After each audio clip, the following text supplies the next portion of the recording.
بسم اللہ الرحمن الرحیم۔ رسول اکرم صلی اللہ علیہ وآلہ وسلم نے فرمایا، ابن حبان کی روایت ہے 861، من قال حین یصبح، جو شخص صبح کے وقت یہ کہہ دیتا ہے، اللہم ما اصبح بی من نعمت او بأحد من خلقك فمنك وحدك لا شريك لك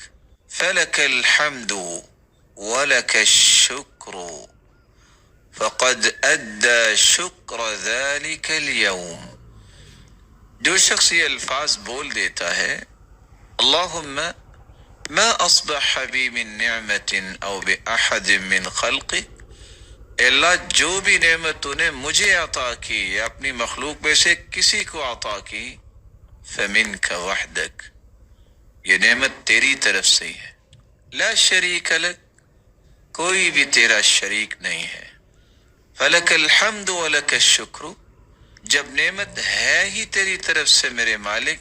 تو تعریف بھی تیری ہی کی جا سکتی ہے اور شکر بھی تیرا ہی ادا کیا جا سکتا ہے۔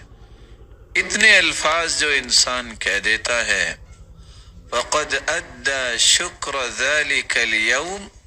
تو اللہ عز وجل اس کے پورے دن کے شکر اور شکر گزاری کو قبول فرما لیتے ہیں۔